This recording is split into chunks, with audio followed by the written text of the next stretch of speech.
Hoy tenemos vídeo de preguntas y respuestas y muchas de las cuestiones también son sobre Italia, sobre el futuro de la Azzurra, pero hay muchas cositas. Comenzamos. Pirlo, ancora Pirlo di tacco, tiro, ¡gol! ¡Lo consiguió! ¡Oh! ¡Lo había prometido y lo ha cumplido!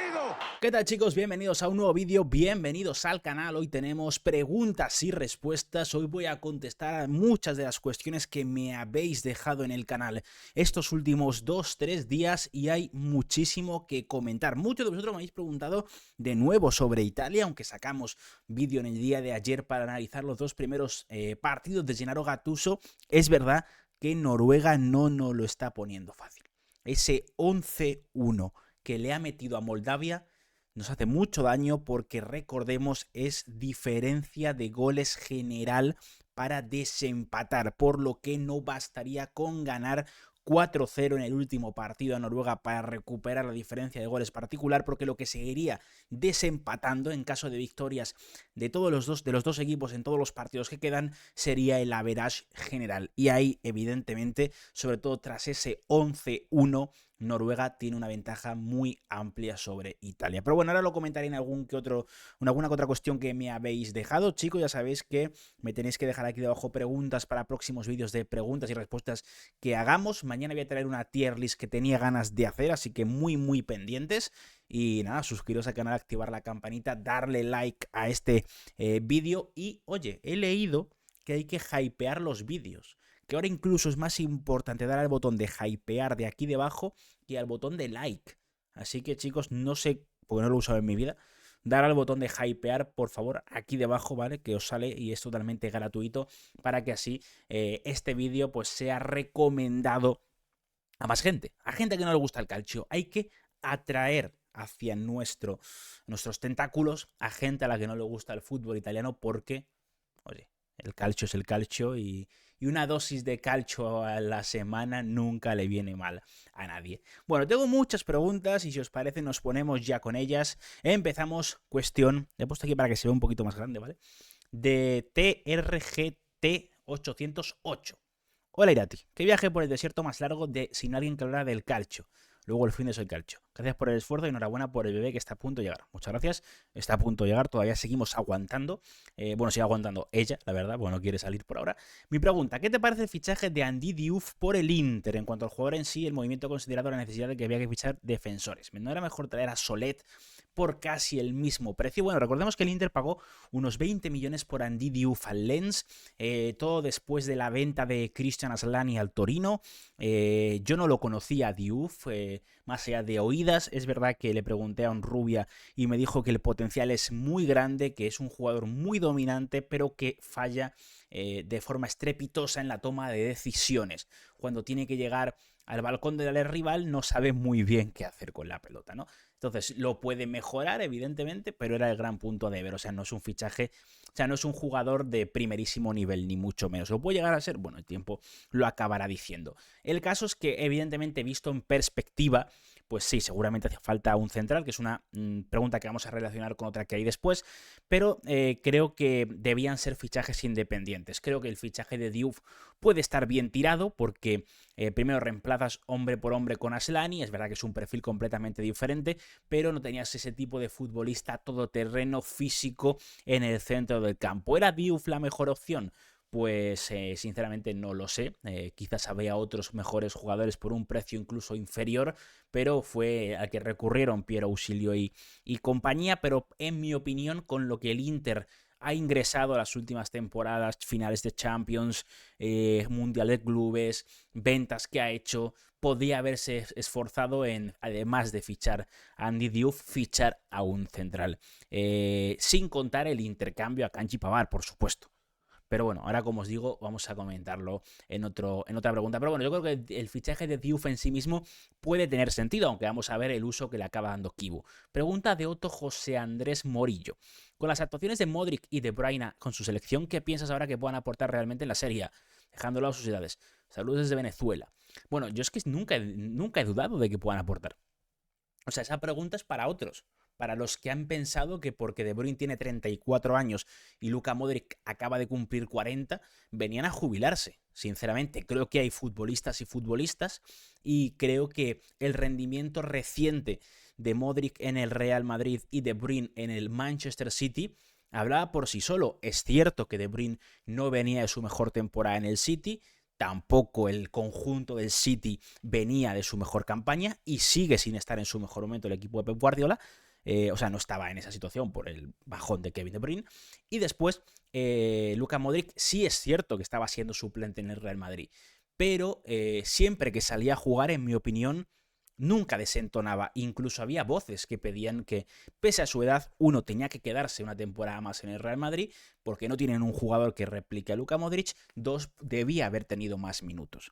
El caso es que creo que ambos están demostrando, y ambos vienen de un buen parón de selecciones, tanto con Bélgica como Croacia, que no sé cuánto será el tiempo que les quede, pero lo que les quede van a rayar a un buen nivel. A Modric le beneficia el contexto de que el Milan solo juegue un partido por semana, y De Bruyne tiene 34 años. Hemos visto muchos jugadores de 34 años brillar en Italia. El contexto les beneficia. La historia, el relato les beneficia. Entonces, bueno, yo creo que si la puesta a punto física, que en estas edades es la clave durante la pretemporada, la preparación es idónea, pues creo que luego pueden aportar y rendir a buen nivel como están haciendo. Pero yo nunca dudé de que fueran a ser buenos fichajes, más aún llegando como agentes libres. Creo que había muy poca capacidad de pérdida en esos movimientos. Pregunta de Giancarlo. Leí que Italia sería una de las sedes de la Eurocopa 2032. ¿Crees que con esto al final se pueda construir o remodelar los estadios? Sí, o sea, oficialmente Italia y Turquía van a organizar la Eurocopa 2032. Esto es oficial, ¿vale? Ahora, yo no pongo la mano en el fuego. Hemos escuchado hablar a Ceferín varias veces, dar toques de atención bastante severos a Italia con lo anticuados que están sus estadios. O sea, pero de toques de o espabilan o les quitamos la Eurocopa. Y esto se ha dicho no tal cual, pero con otras palabras. Porque es que, o sea, dan vergüenza los estadios en Italia. Y es la realidad. Y estamos viendo que incluso con esta decisión no están apareciendo nuevos proyectos reales, confirmados de remodelación o de construcción. Muy pocos se llegan a... O sea, hay proyectos de nuevos estadios, igual hay 30 y pico, creo que leí el otro día. O sea, la barbaridad de proyectos es ingente. Pero que ese proyecto se convierta en realidad, no es ese paso decisivo, evidentemente, no lo estamos viendo. Y ahora mismo, estadios que puedan acoger encuentros de Eurocopa, si no recuerdo mal, creo que hacían falta 6 estadios. Tenía que presentar Italia 6 estadios. No los tiene. Es la realidad, no los tiene. Y, por ejemplo, San Siro ahora mismo no puede acoger una final europea de primer nivel. Se vio en la final de Champions que iba a coger y que se tuvo que retirar porque no da las condiciones para acoger un partido de esas dimensiones. Entonces, a priori sí debe hacerlo. A priori esta elección era un punto de inflexión decisivo para, de verdad, por fin dar ese paso. Pero es que no se están dando. Y tiene un plazo Italia, si no recuerdo mal, creo que era 2027 o algo así, como para, en ese momento, presentar los proyectos de estadios completados, de qué estadios iban a ser. Y está siendo un absoluto drama, chicos. Un absoluto drama. Por ejemplo, hace unas semanas el Maradona, el San Paolo de Nápoles, se caía como una opción para representar a Italia en la Eurocopa, una sede que no va a ser, porque es que no es un estadio apto para la UEFA. Y por eso quería construir de Laurentiis otro estadio, tal y cual, o remodelar ese, pero es que no hay acuerdos entre ayuntamientos,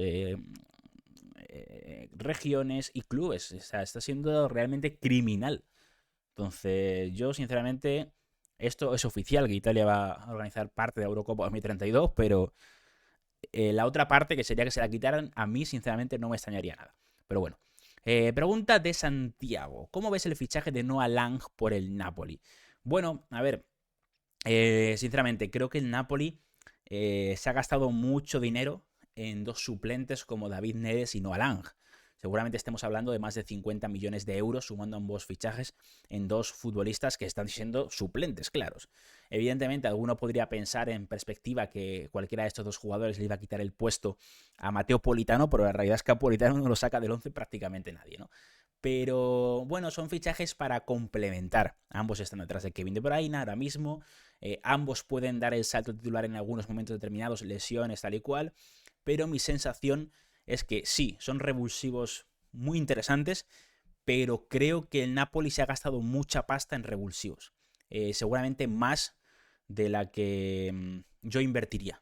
Ahora, dicho esto, claro, si quieres tener un fondo armario competente, si quieres tener unos jugadores que cuando el calendario se apriete y sea Champions League, te puedan entrar en según qué contextos para jugar a lo mejor en Serie A, mientras que en Champions juegan otros, pues evidentemente tienes que gastar el dinero para mantener el nivel. Pero Conte los va a usar de verdad. Conte, porque no usó mucho a David Neres la temporada pasada, hasta cuando se marchó Kvaratskhelia, hubo lesiones, tal y cual. ¿De verdad Conte va a apostar por ellos? Porque si no, me parece que el Napoli los ha fichado a un precio demasiado alto. Brandon MX, ¿para qué crees que está el Napoli de Conte en esta Champions? Bueno, cuando llegue la semana que viene, si todo va bien, haré un predicciones de Champions con el análisis de los 4 equipos italianos y hasta dónde creo que pueden llegar. Yo lo he dicho, que lleguen a cuartos de final, lo comentaba con Vito y lo comenté en algún vídeo, me parecería el objetivo mínimo, ya estaría contento sinceramente con llegar a cuartos de final de Champions y luego a partir de ahí lo que tenga que pasar. Creo que evidentemente el Napoli, pese a todo lo que hablemos de la maldición de Conte en Champions, este Napoli tiene que pasar la fase Liga sin ningún tipo de duda, más aún viendo el calendario, creo que le da para clasificar. Creo que debe intentar pelear por entrar al top 8, aunque va a ser complicado esta temporada para cualquiera de los equipos italianos. Y luego a partir de ahí octavos, creo que mínimo octavos de final, superar ese playoff. Y en octavos, bueno, vamos a ver también el cruce, ¿no? Pero creo que tiene que meterse en octavos de final sí o sí. Y si llegara a cuartos me parecería una temporada cumplimentada a nivel europeo, sinceramente. Y luego a ver cómo lo compenetra en eso con jugar y volver a pelear el Scudetto, ¿no? Defender el título de Liga. Pero yo creo que mínimo octavos de final tiene que hacer el Napoli. Me parecería lo mínimo exigible. Pregunta que tengo por aquí de Ángel Benítez Cruz. ¿Ves a Spalletti de nuevo en la Serie A? ¿Crees que tenga el mismo éxito que tuvo en el Napoli? Bueno, a ver, tener el mismo éxito que tuvo en el Napoli es muy complicado. Estamos hablando de crear un equipo absolutamente dominador y un equipo de época en la ciudad de Nápoles. La verdad es que eso me parece muy, muy difícil de repetir. Elevar a un nivel altísimo a jugadores como Kvaratskhelia, Víctor Osimhen y compañía. Pero sí creo que volverá a entrenar en Serie A. No creo que se retire todavía, no creo que su carrera pase a ser un entrenador de fútbol de selecciones, más aún después de la mala experiencia que tuvo con Italia. Creo que es un entrenador que necesita estar en el día a día con sus jugadores. Es un tipo muy peculiar, el Luciano Spalletti, pero sí, creo que volverá a Italia. No sé dónde puede entrenar ahora mismo, pensándolo así. Creo que igual esperamos una temporada completa. No le veo como un tipo que acabe cogiendo un equipo, un proyecto que salga mal a mitad de curso esta temporada, pero creo que sí lo podemos acabar volviendo. Pero sinceramente ahora mismo no sé dónde podría recalar. No me he puesto a pensarlo, pero podría ser una opción. Sí que volviera, aunque creo que está evidentemente para cotas altas, no un equipo de mitad de tabla. Pese a la última mala etapa en la selección. Orange Cassidy, ¿quién es el central ideal para reemplazar al de Bright Guacherby? Esto es una pregunta que relacionábamos con antes. A ver, evidentemente yo, si el Inter se hubiera quedado con Pavard, creo que Akanji era una buena opción. O sea, un Pavard, Akanji, Bastoni me pareció un buen trío de centrales. Y Akanji tiene 30 años. O sea, le quedaban 3-4 temporadas en Italia sin ningún tipo de problema. A partir de ahí, ya que no se ha producido esa situación, pues creo que puedes ir a por jugadores jóvenes. Evidentemente está la opción más interesante de Italia, que puede ser Giorgio Scalvini.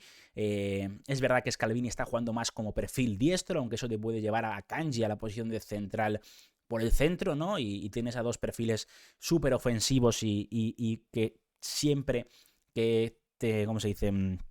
Que trasladan bien la pelota en posesión a campo rival, como son Bastoni y Scalvini, aunque evidentemente a Scalvini le queda para alcanzar el nivel de Bastoni, pero es verdad que Scalvini tenemos la incógnita, ¿no? Post lesión de rodilla que sufrió la temporada pasada.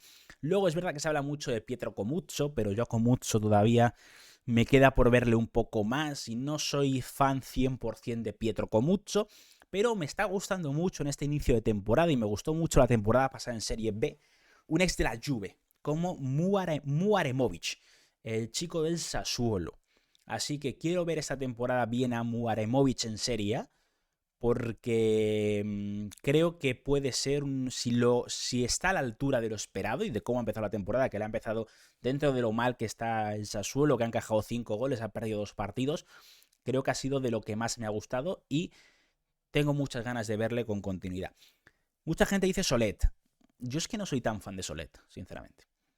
Pero bueno, sí, es verdad que físicamente es un tipo súper dominante, pero no sé, creo que lo están vendiendo muy bien a Omar Solet. También ha tenido buenas situaciones con IDS, evidentemente, pero creo que la prensa, su agente, está haciendo un gran trabajo y lo está vendiendo mejor de lo que en mi opinión es. Pero bueno. O sea, no sé, eso es su trabajo, sinceramente. Pregunta de David. Y para mí, equipo sorpresa será Udinese. Mira, vamos hilando todo. Ha hecho un buen mercado interesante y le puede dar muy buenos resultados a futuro. Sigue estando los Pozzo. A ver, es verdad que Udinese, claro, viene del... Tomamos un poco el hilo de que ha ganado al Inter el último partido, ¿no? Es verdad que, bueno, yo creo que el objetivo de Udinese será intentar acabar el 11º, el 10º, que eso sería el 10º, sería ya desplazar a un Como, a una Fiorentina, a una Lazio, o sea, ya sería meritorio. Pero sí, siguen los Pozzo. Se suponía que iban a vender el club a un fondo estadounidense, pero al final todo se estancó, no hubo un acuerdo definitivo y por ahora siguen los Pozzo. De hecho, este verano ha vuelto a haber algún traspaso entre Udinese y Watford. Así que por ahora no ha cambiado. Parecía que iba a cambiar, pero por ahora no ha cambiado absolutamente nada. Pregunta de Eder. De los jugadores que todavía están libres sin equipo, ¿hay alguno que te gustaría ver en Serie A? Saludos. Pues he visto un poco la lista y creo que hay cosas interesantes, ¿eh? No me lo esperaba, la verdad. No había algunos jugadores que no había caído aunque estaban libres. Fijaos, por ejemplo, es verdad que las lesiones lo han machacado en su etapa en Arsenal, pero Tomiyasu, un retorno de Tomiyasu a la Serie A sería interesante, un perfil muy polivalente, puede jugar de central diestro, de lateral derecho, pero es verdad que en el Bologna a mí me gustaba muchísimo. Creo que en sus primeras etapas en Arsenal no lo hizo mal, pero evidentemente luego las lesiones es que lo han destruido y está ahora mismo recuperándose de una grave lesión de rodilla, así que veremos para qué está, ¿no? Luego están jugadores que han sonado para Italia, ¿no? O que estuvieron, por ejemplo, Christian Eriksen. No me disgustaría un Eriksen en una Fiorentina, una Lazio, ahora hablamos de la Lazio y su mercado, y algún equipo de este estilo. Hakim Ziyech está como agente. Es verdad que Ziyech está como una regadera, pero me acuerdo que en su día sonó muchísimo, muchísimo para el Milan, ¿eh? Os acordaréis. Pero bueno, podría ser interesante, ¿no? Hakim Ziyech. El retorno de Giacomo Buenaventura. Buenaventura está como agente libre, estuvo en Al-Shabaab, en Saudi, y ya acabó su contrato millonario allí, o sea que se ha llenado los bolsillos, así que felicidades por su parte. Pero bueno, podría ser un retorno interesante, ¿no? Para un equipo de media-baja tabla, un Cremonese, me pegaría total un Buenaventura en Cremonese, la verdad es que podría molar, o Lorenzo Insigne de vuelta. A ver, este tema está ahí sobre la mesa, ¿no? Ha sonado para la propia Lazio, ha sonado para el Parma, sonó para Udinese, sonó para el Cagliari. Es verdad que es un paso atrás, ¿no? La mayoría de los equipos para los que ha sonado Lorenzo Insigne respecto a lo que fue en su día el jugador de Nápoles, pero sí, me gustaría mucho volver a ver a Insigne en el calcio, la verdad. Más preguntitas que tenemos por ahí. Esta, por ejemplo, es de Fran Rivas, Solidari, te mando una pregunta. ¿Piensas que el Inter fichará algún mediapunta en el futuro? Y si es así, ¿cuál sería mejor para el largo o corto plazo? Yo creo que no. Creo que estaba la opción a Ademola Lookman, pero justo en un vídeo que hicimos lo comentamos. Si no salía Lookman, creo que era más real, más positivo para el club y para sus planes abandonar esa opción que ir a por otro mediapunta. Lo intentamos, lo miramos. No nos salían mediapuntas similares a lo que es Lookman, que es un jugador que parte de banda, que puede jugar de segunda punta, que tiene una movilidad increíble, que tiene un impacto absolutamente total, que es un jugador determinante en conducción, que él mismo genera espacios, que él mismo genera situaciones de peligro. Ese tipo de jugador no es tan común como se puede suponer. Entonces, no hay un Lookman 2 al que ir a buscar. Entonces, en esa situación, mejor el Inter, creo que lo que hizo fue lo mejor, ¿no? Que fue buscar otro perfil, un centrocampista como Andy Diouf, o tenía que haberse ido a por un central, invertir esos más de 30 millones en un central. Esa era mi opinión, no lo hizo, pero creo que era lo que tenía que haber hecho. Así que no creo que el Inter, si no puede fichar a Lookman, que a lo mejor vuelven a la carga en enero, pues creo que debería ir a por otro tipo de futbolista completamente diferente. Manek Topop, ¿qué necesita el Torino y la Fiore para escalar un puesto? Competir con los 6 grandes de Italia como lo realizó el Bologna. A ver, no creo que debamos poner a Torino y Fiorentina en el mismo escalón. Creo que la Fiore claramente está por encima y un par de escalones. Al final estamos hablando de una Fiorentina que es verdad que no ha tocado metal las últimas temporadas, que es verdad que no ha clasificado a Champions, pero la Fiorentina las últimas 4 o 5 temporadas, Italiano, Paladino, Ha sido el equipo que durante muchas jornadas ha estado en puestos Champions y en jornadas de mitad de temporada, ¿eh?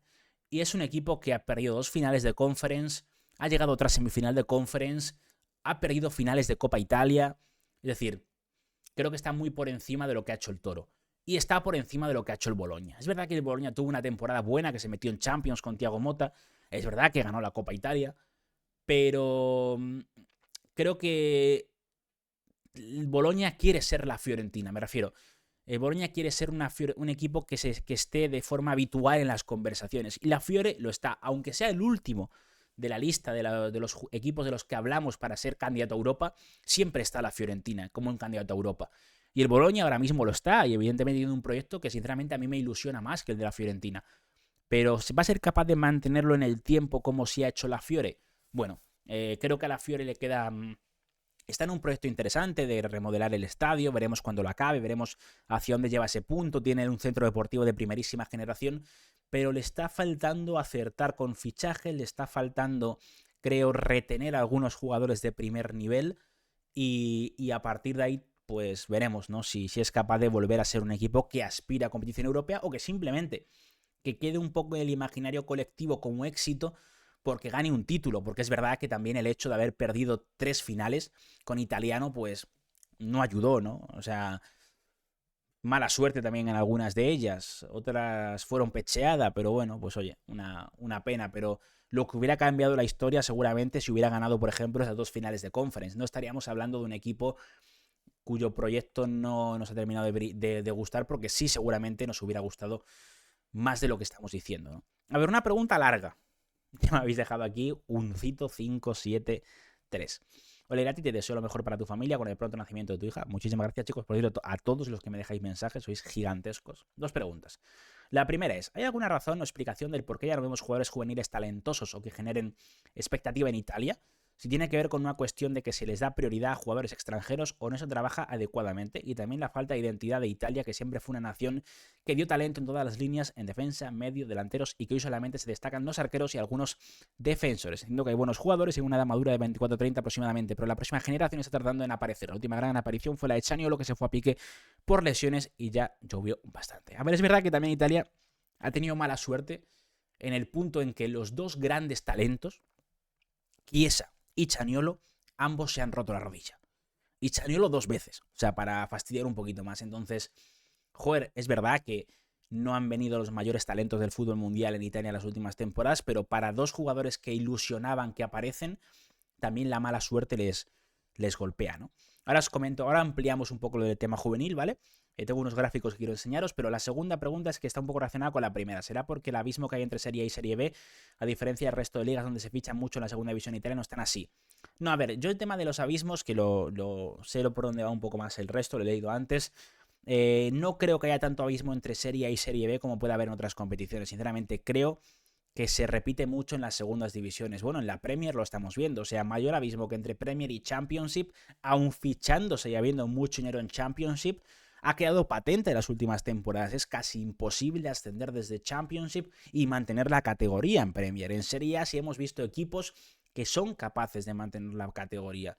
Entonces, bueno, yo creo que no hay un abismo tan grande, siendo sinceros, ¿vale? Aunque haya jugadores que prefieran quedarse en Serie B o entrenadores como el Pippo Inzaghi que prefieran quedarse en Serie B, yo creo que por el simple hecho de que prefieren ser un equipo ganador en Serie B a un equipo sufridor en Serie A. Eso es lo que hemos visto en Inzaghi, por ejemplo. Bueno, a partir de ahí, lo de los talentos jóvenes. Fijaos, ahora hablamos del tema italiano, pero hay una situación que me parecía bastante curiosa, que voy a poner en pantalla unos gráficos del CIES Football Observatory. Si contamos entre 2009 y 2023, Italia es el segundo país que más jugadores menores de edad, es decir, menores de 18 años, han jugado en la primera división. Solamente superado por Francia. O sea, han jugado muchos jugadores, han debutado o han tenido minutos muchos jugadores imberbes, menores de edad, juveniles, en Serie A. 82 entre 2009 y 2023. Insisto, solamente muy lejos de Francia, todo el mundo está muy lejos de Francia, pero por encima de Premier, Bundesliga o el fútbol español. Si vemos esa progresión temporada a temporada, aquí la veis, menos en 2018, donde solo hubo 3 jugadores menores de 18 años, no tenemos datos de la última temporada, pero Fijaos, ¿no? Un poco el grafismo. Ha sido bastante lineal. Y por encima, insisto, de ligas como la Española, la Bundesliga o la Premier. Pero es cierto, y coincido completamente, y ya yo creo que ya lo he explicado muchas veces, cuesta mucho, son jugadores principalmente que vienen de fuera. Cuesta mucho el salto desde el fútbol primavera al fútbol élite de serie, ¿vale? Estamos hablando de jugadores de 19 años que acaban de jugar en la Liga Primavera y tienen que dar el salto a jugar en un primer equipo o marcharse cedidos. Los equipos son jóvenes en Italia. El Parma 24,4 años de edad media, el Lecce 24,6 años de edad media, Cagliari 24,7 años de edad media, Sassuolo 25,1, Como 25,2, Verona 25,3. Luego hay equipos veteranos, el Inter es veterano, el Lazio es veterana, es cierto, pero hay muchos equipos jóvenes, ¿no? Ya no existe el decreto Crescita, que te invitaba a fichar jugadores extranjeros, porque esos jugadores pagaban menos impuestos que fichar a un jugador local. Pero recordemos una cosa, lo más barato siempre va a ser apostar por un jugador de tu propia cantera, porque va a cobrar menos que un fichaje y no te va a costar ni un euro ficharlo. Y lo vas a revalorizar y si lo quieres vender en un futuro vas a generar la plusvalía más grande posible. Porque tiene 0 euros de coste. Entonces, bueno, sí, yo creo que es un tema de mentalidad, de poner a esos jugadores a jugar, de arriesgar. Siempre es complicado que el entrenador arriesgue, ¿no? Porque el entrenador está arriesgando su propio puesto de trabajo. Pero creo que sí falta esa mentalidad en algunos entrenadores veteranos. Pero insisto, creo que, vale, Italia no ha generado ningún talento de primer nivel mundial, no hemos sacado un Lamine Yamal, no hemos sacado un Kylian Mbappé, no hemos sacado un Jude Bellingham, no hemos sacado un Pedri, yo que sé, me invento, jugadores que me vienen a la cabeza, jóvenes que son primeros espada en su posición. Pero Italia sub-20, buen papel en los últimos mundiales, Italia sub-19, recientemente campeona de Europa, es decir, no son cojos. Entonces, bueno, pues es un análisis muy profundo que habría que hacer y que habría que preguntar a los propios protagonistas, que luego te dirán, no, es que no hay talento, tal y cual, de verdad no hay talento, entonces, ¿por qué están ganando categorías inferiores la selección italiana? Insisto, es un tema que habría que yo creo que serían los propios entrenadores los que tendrían que responder. Fer Romero. Hola Irati, felicidades por su nuevo bebé, muchas gracias, aunque todavía no ha nacido, mil bendiciones para ella, su novia y por supuesto para usted, muchas gracias Fer. Mi pregunta está relacionada con la Churra y su grupo, tendrá que ganarle sí o sí a Noruega si quiere ir directo al Mundial. ¿Cómo podría Italia armar un bloque defensivo lo suficientemente compacto y habilidoso como para frenar la potente delantera Noruega? A ver, evidentemente Noruega mete miedo, ¿no? Después de ese 11-1, del 3-0 en la ida, de una fase de clasificación perfecta, no, a ver... Insisto, evidentemente Italia tiene que ganar a Noruega, cuanto más goles le meta mejor, porque así cambia un poco la diferencia de goles general, lo he explicado anteriormente, es diferencia de goles general, no diferencia de goles particular, no enfrentamiento directo, y eso después del 11-1 a Moldavia complica mucho las cosas. Moldavia es la tercera peor selección europea por ranking, Italia con Spalletti le ganó 2-0 en casa, Noruega le ha metido 11-1. Ya a partir de aquí hay una desventaja muy grande. Y salvo que Noruega, evidentemente Italia ganar todo, esto no hay ningún tipo de duda, Italia tiene que ganar todo y que Noruega la líe pues con Israel, con Estonia, pero eso es confiar mucho en una pecheada nórdica. Y la Noruega la ha liado muchas veces, ha decepcionado muchas veces, pero viendo sus partidos en este parón, viendo sus partidos en el parón anterior, están muy mentalizados en meterse en el Mundial, sinceramente. Creo que no la van a liar esta vez. Entonces nos queda la repesca. Es que yo ya tengo, después del 11-1 de ayer, yo ya voy mentalizado hacia la repesca, chicos. ¿Qué queréis que os diga? Entonces ahí serán 2 partidos, un partido único, una eliminatoria partido único, otra eliminatoria partido único y a ver qué toca, qué rivales tocan. Eso lo iremos definiendo poco a poco, pero me sorprendería muchísimo que Italia, a la diferencia de goles, pese a marcar 10 goles en los últimos 2 partidos, le diera la vuelta a esto. En cuanto a armar el bloque defensivo, bueno, a ver, creo que es algo lo que hay que trabajar, evidentemente. Por suerte ese es su último partido, va a tener tiempo Gattuso para trabajar, pero obvio, la defensa que jugó el otro día contra Israel, esos fallos que hubo, se lo pondría muy fácil a esta Noruega. Pregunta de Diego Luna. ¿La criatura podrá elegir sus propios colores o lo influenciarás para que hinche por los mismos que tú? Saludos y felicidades para cuando nazca. Oye, buena pregunta. No tendrá ningún tipo de poder de elección. Lo siento, no sé cómo sois los que habéis sido padres o madres que estéis aquí escuchándome, si habéis decidido que esto sea algo libre para vuestro hijo barra vuestra hija, pero no, la chica va a ser de Osasuna. Bueno, yo le voy a invitar a que sea Osasuna. Si decide ser de otro equipo, me decepcionará. O sea, dentro de lo que estoy comentando de broma, evidentemente, que es fútbol es importante, pero es la cosa menos importante de las cosas. No me acuerdo cómo era la frase, bueno, todos me entendéis. Pero sí, yo le invitaré a que sea de Osasuna, por supuesto que sí. Hombre, no tengo ningún tipo de duda sobre eso. Y si le puede gustar el calcio, pues más que mejor. Alejandro, preguntita de Alejandro. Se habla muy poco de Atalanta y importante cambio que hubo entre marcha de jugadores importantes y DT que marcaron la mejor era del club. Entre opciones de compra y todo se gastaron aproximadamente 130 millones y vendieron por 104. ¿Cómo ves el proyecto? Si despiden a Juric, ¿quién podría o te gustaría para que tomara las riendas? Felicidades por el nacimiento de tu hija, saludos de Argentina. Muchas gracias, Alejandro. Bueno, yo no confío en el proyecto de Iván Juric. Más allá, encima ha empezado con 2 empates ante 2 equipos que creo que van a pelear el descenso. Sinceramente, vamos a ver el tema de Lookman. Creo que es muy importante el tema de Lookman para ver si a partir de ahí se puede retomar o no. Lo han inscrito para la Champions. Se va a quedar al menos hasta el mes de enero y si lo consiguen recuperar, creo que mucho del éxito que pueda tener Atalanta depende de este jugador, porque le hemos visto sufrir mucho ante equipos encerraditos como Pisa o Parma, y Lookman es el jugador que te puede abrir cualquier defensa. Pero, ¿qué entrenador podría reemplazar? Es que claro, o sea, sinceramente, por ideas es más parecido a Gasperini es el propio Juric, es su discípulo. Pero no creo que sea sano para el proyecto ir más allá de buscar la misma idea de Gasperini en otro tipo que no sea Gasperini. Entonces yo creo que va a tener que cambiar un poco la idea de juego, pero evidentemente eso va a ser traumático. No sé, antes hablábamos de Spalletti, igual puede ser una opción interesante Spalletti, es un tipo que está igual de mal de la cabeza que el propio Gasperini, me refiero en cuanto a obsesión por encontrar la perfección, así que podría ser una opción interesante Luciano Spalletti, eso o ir a buscar al extranjero dentro de Italia, creo que ya están todos cogidos, o los que hay libres no me generan mucha sensación de interés por mi parte. Paladino podría ser, bueno, lo que pasa es que viene una etapa en la Fiorentina donde yo creo que no ha salido del todo reforzado, pero podría ser una opción interesante. Me quedan 4 preguntitas. ¿Qué jugadores de equipos de media tabla, pregunta Cristian Rubio, crees que podrían dar el salto a un mejor equipo? Pero felicidades por nacimiento de tu hija. Muchas gracias, Cristian.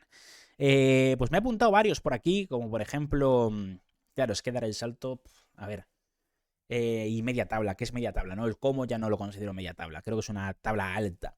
Cesare Casadei, creo que es un jugador que va a acabar dando el salto, es el Torino un equipo mejor. Laurienté, me sorprende que no lo haya dado esta temporada ya, aunque se habló mucho del Sunderland, pero finalmente se cayó el fichaje cuando ya había un Here We Go de Fabrizio Romano. Adrián Bernabé me gustaría mucho que se diera el salto, el jugador del Parma, aunque es verdad que el físico le ha maltratado las últimas temporadas. Hemos hablado antes de Solet. Sí, no me gusta demasiado, no me gusta tanto como le gusta a mucha gente, pero creo que está para más que Udinese. Marten Frendrup o Aarón Martín, 2 chicos del Genoa que creo que deberían estar más arriba de lo que están con un equipo demasiado pragmático como es el equipo de Patrick Vieira.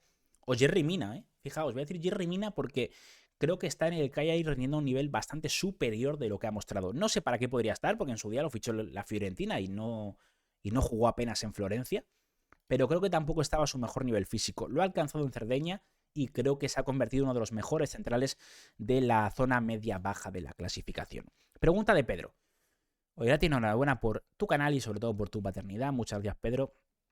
¿Crees que la imagen del fútbol italiano quedaría muy dañada si Italia no es capaz de llegar al Mundial por tercera vez consecutiva? Sí. Sí, a ver, es que es la realidad, pero es que esto lo hemos hablado muchas veces. Lo hablaba mucho con José en su día. Que por eso está muy bien, José. O sea, que me habéis preguntado por ello, no entiendo. O sea, sí, bueno, te podéis preguntar por redes sociales. José está activo y habla mucho también por Twitter, así que creo que está perfectamente. Yo muchas veces hablábamos de que la serie estaba mejorando, la serie ya no era esa liga cerrada, hermética, fría, de decadencia, de principio de década post-Inter de José Mourinho. Fueron años duros, no para la Juve, pero sí para el resto. Y eso se dejó atrás. Pero claro, era muy difícil defender esa idea con ningún equipo italiano haciéndolo bien en Europa. Eso me acuerdo de los años pre-finales de Champions del Inter, tal y cual. Pues ahora creo que puede pasar lo mismo. No podemos hablar de crecimiento de fútbol italiano, o se puede hablar, pero mucha gente te lo va a tirar por tierra. El público general, hablamos. Si Italia, por tercer mundial consecutivo, se queda fuera. Y recordemos, en el anterior te quedas fuera ante Bulgaria, ante Suiza, ante Macedonia del Norte, y en este, con todo el respeto, te quedas fuera ante Noruega, ante Israel, ante Estonia, Moldavia, y la repesca veremos qué te puede tocar, ¿no? Entonces, sí, evidentemente es muy difícil luchar contra eso o convencer a gente que no sigue la Serie A día a día, que es la mayoría de la gente en el mundo, con esos resultados en la mano, ¿no? Que es lo que más llama la atención. Entonces, sí, no tengo ningún tipo de duda, aunque el background pudiera ser otro, que el daño sería muy grande a nivel mediático. David, hola, buenas, Irati. Para el Inter, para mí le han faltado fichar muchas cosas en el mercado, sobre todo en defensa. Para mí muchas cosas tampoco, pero sobre todo en defensa te lo compro, que se quedan un poco cojos y juegan en línea de 3. Para mí Joel Ordóñez hubiera sido un fichajazo, aunque estaba muy difícil sacarlo de Brujas. Sí, bueno, ahora ha tenido algunos problemas con la propia dirigencia del Brujas, por eso, porque él quería salir y el Brujas no lo quería dejar marchar. Entonces, bueno, volvemos a lo de antes. Sí, yo creo que a mí también me ha faltado un central, sinceramente, que no fuera Chervio de Briz para ocupar esa posición, pero no estoy de acuerdo en que le hayan faltado tantas cosas en el mercado del Inter. Y por último, Antonio Domínguez. ¿Qué ha pasado con la Lazio? ¿Cuándo podrá fichar? Depende de Italia, de UEFA. ¿Pueden fichar jugadores libres? ¿Cómo ha llegado la Lazio con esta situación? Muchas gracias por la atención, señor Prat, y felicidades por el canal. Muchas gracias, Antonio. Bueno, pues a ver, la Lazio, sinceramente, ya había estado coqueteando con el índice de liquidez últimas temporadas, pero siempre lo conseguía solventarlo, Tito. Sin embargo, esta campaña no ha sido así. Para que os hagáis una idea, si normalmente no se cumple el ratio de índice de liquidez, los clubes, si hacen una serie de ventas, que era lo que hacía la Lazio, podían luego acabar fichando y lo podían subsanar. El problema es que la Lazio ha incumplido otros dos indicadores negativos, ¿vale? Que son el coste de la mano de obra y la deuda. Entonces, eso ha provocado la sanción. Y eso ha sido irreversible para esta ventana de mercado. Sí podría fichar a partir de enero, y sí podrá fichar estos últimos días de septiembre si hiciera ventas por valor de 20 millones de euros o consiguiera un patrocinio por valor de 20 millones de euros. No parece que vaya a pasar ninguna de las dos cosas. Pero bueno, para enero sí podría fichar. Y no puede fichar ni agentes libres, no puede fichar, inscribir jugadores. Se le dejó fichar, ejecutar opciones de compra a principio de mercado, pero ya está. Entonces, bueno, situación complicada, evidentemente. No es que dependa de UEFA, depende de la Federación Italiana de Fútbol esta situación, y sí, un poco decepcionante, la verdad. Veremos, ¿no? Si para enero lo consigue solventar todo, que yo creo que sí lo hará, y veremos cómo se mueve en el mercado entonces el equipo de Maurizio Sarri. Pues chicos, estas han sido mis preguntas y respuestas, un poquito, yo creo, completito, 38 minutos de vídeo, espero que os haya gustado. Buen monólogo, buena chapa os acabo de pegar, así que nada, dejadme aquí debajo vuestra pregunta para próximos vídeos, suscribiros al canal, activar la campanita, ya sabéis, hay que darle al botón del hype. Venga chicos, hasta la próxima. Chao, chao, chao.